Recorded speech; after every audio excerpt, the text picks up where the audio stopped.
A strange stairway in a remote forest ridge. What if a simple camping trip turned into a fight for survival against an ancient evil? Four friends hiked to a mysterious ridge, only to uncover a dark legend and a terrifying secret stairway. One by one, they face a shadowy spirit hungry for power, stalking them through the forest. Will they escape, or become the next steps in a deadly stairway to nowhere? Stay with us as we reveal the chilling truth behind the ridge horror. Don't blink. You won't want to miss a moment of this terrifying story. Every year, my friends and I take a long hike to a ridge deep in the forest. This year, the hike was nearly 6 miles. The first 5 miles were easy, but the last mile was tough. Steep switchbacks that left us gasping for air. We were tired and sweating, but excited when we finally reached the top just before sunset. This hike is a special tradition. Since childhood, our families camp here every summer to escape stress and enjoy nature. The ridge offers a peaceful place to forget all worries. As we climbed, I thought about all the memories. Fishing, swimming, ghost stories by the campfire, and exploring trails. This year felt different because we decided to explore a new part of the ridge, hoping to see an amazing view no one had shown us before. The long hike was worth it. The scenery was breathtaking. At the top of the ridge, we met Walter McNeil, an old man who lived alone in a small house near the cliff. Walter looked about 70 and greeted us with a warm but curious smile as he sat on his porch smoking a cigarette. He seemed amused by our excitement over the view. Walter had lived there his whole life. He told us stories about the valley below, how the small town once thrived but slowly disappeared as young people left. He chose to stay, happy with his quiet life among the pines. When we asked about a strange rock stairway near his house, Walter's eyes lit up. He told us a strange legend about an ancient stairway carved from rock that juts over the cliff, almost like it shouldn't even be there. His stories were part history, part ghost tale, and left us eager to explore more. Walter told us about the stairway, a strange set of rock steps carved right out of the cliff. He said the stairs looked like they shouldn't even be standing, jutting out with no visible support. Archaeologists had come to study it and believed the stairway was nearly 900 years old.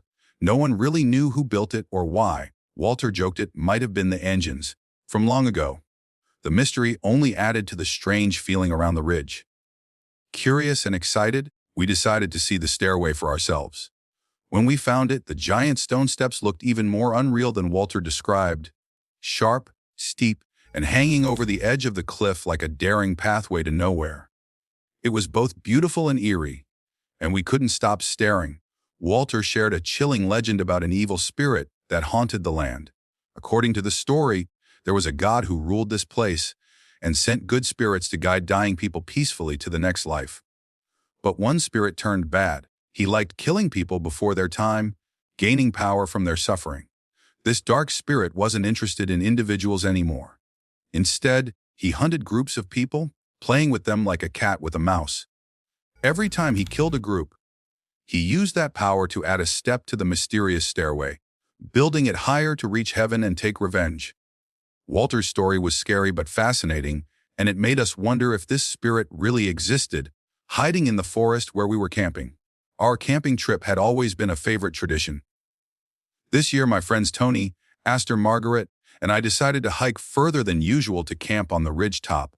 Our families stayed below, trusting us to handle the long hike and overnight stay alone. We were excited to set up our tents and enjoy the peaceful surroundings. The clearing was quiet except for the sounds of the forest. We built a campfire, told stories, and cooked our food. At first, everything was perfect, cool air, clear skies, and the stars above. But as night fell, a strange feeling crept over us. Something was different this year. The forest felt alive in a way we hadn't noticed before, and an uneasy silence settled around our camp. One evening, while Tony was building the campfire, something went wrong. Suddenly, he screamed in pain. Rushing outside, I saw Tony clutching his left hand, which was red and blistered from a bad burn. I quickly grabbed our first aid kit and started applying burn ointment. But then things took a strange turn. Tony angrily accused Astor of pushing him into the fire. I was confused. I had seen Astor right behind him the whole time, and she looked shocked. Tony was sure someone had pushed him hard, causing him to fall into the flames. Astor cried and denied the accusation, saying she would never hurt Tony. I knew her too well to believe otherwise. She was always kind and gentle. Despite my calm reasoning, Tony was convinced he had been pushed. The tension grew, and Aster broke down crying in her tent. The argument left us uneasy. We wanted to enjoy the trip, but now fear and suspicion were creeping in. Something wasn't right, and the peaceful camping trip was starting to feel dangerous. One morning, Aster screamed in terror. We rushed out of our tents to see what had frightened her. There, lying in the dirt just outside her tent, was a clean, white squirrel skeleton.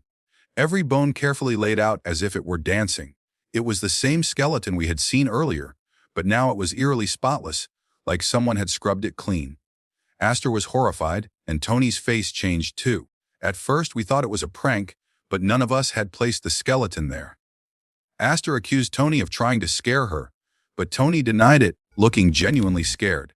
Margaret said nothing but gave Tony a cold glare. The tension between us grew. Aster wouldn't talk to Tony, and he looked confused and afraid. We all felt a creeping fear, realizing something strange and dangerous was happening. The peaceful camping trip was quickly turning into a nightmare. The squirrel skeleton was a dark sign, a warning that the evil spirit Walter had spoken about might be real. And whatever it was getting closer, targeting us one by one. That evening, as Tony was building the campfire, Margaret went into the woods. Suddenly, a blood-curdling scream pierced the night. I rushed out of my tent, heart pounding. Tony lay on the ground, clutching his burned hand, but then the real terror began. Margaret's screams grew louder, coming from the forest. I saw her tent collapse, shredded by long, deep gashes. Before I could react, a dark, shadowy figure appeared. An unnatural beast, darker than night itself. It dragged Margaret screaming into the woods, her head hitting rocks, cuts and bruises covering her body. I chased after them, but no matter how fast I ran, Margaret was pulled further away. Her screams faded and then stopped. I found her lying face down in a cold stream, bruised and broken, her head crushed by a large rock. There was no life in her eyes. The evil spirit Walter warned us about had taken my dear friend. I stood frozen, overwhelmed by grief and horror. The forest that once felt peaceful was now a place of death. Margaret was gone, and the evil that haunted the ridge had shown its true, merciless power. After Margaret was taken, fear gripped us all. Tony and Aster were shaken, and I stayed close, trying to keep calm. But the worst was yet to come.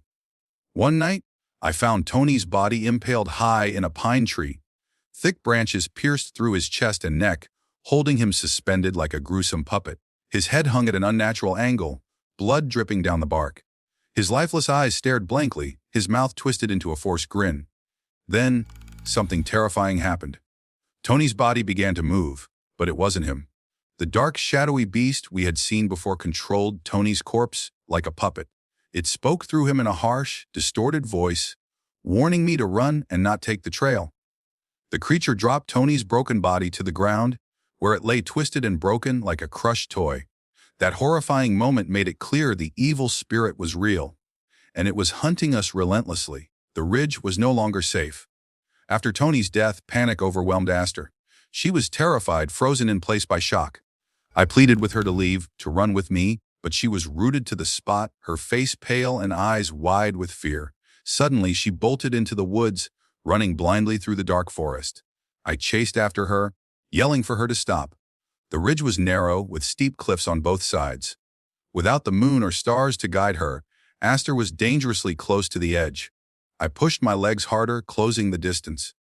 Just as she neared the cliff's edge, I reached out to grab her. My hand hit her shoulder, spinning her around, but she slipped. She tumbled forward and disappeared over the edge. I stood frozen at the cliff, unable to look down, realizing I was now alone. My friends were gone, Margaret, Tony, and now Aster. Fear and grief filled me, but I knew I had to survive. The dark spirit haunted this place, and it was still out there, waiting. Alone and terrified, I ran through the dense forest, flashlight in hand, desperate to escape the evil that had destroyed my friends. But the dark spirit was relentless. It followed me like a shadow, always just out of reach, blocking every path to safety. The creature's form grew clearer, no longer transparent but a terrifying black beast with long legs ending in sharp claws. It moved silently, stalking me like a predator. Every time I tried to head back to the trail, it appeared, forcing me deeper into the woods. My heart pounded as I neared the edge of the ridge, the cliff looming dangerously close. The spirit prowled nearby, its claws scraping the rocks, ready to strike. I stopped, paralyzed with fear, knowing there was nowhere left to run. With a sudden powerful leap, the beast attacked, sinking its sharp teeth into my chest. I was thrown over the cliff's edge, falling into darkness as the last thing I saw was the night sky above the ridge. Somewhere below, Walter McNeil awoke to a strange feeling, unaware that the horror on the ridge was far from over. Thank you for watching this chilling story. If you enjoyed the suspense and mystery, don't forget to hit that subscribe button for more real betrayal stories that keep you on the edge of your seat. What would you do if you were trapped with an evil spirit in the woods? Share your thoughts in the comments below. We want to hear your theories. And don't miss our next video, 4 most terrifying true airplane horror stories. Until then, stay safe and keep your eyes open.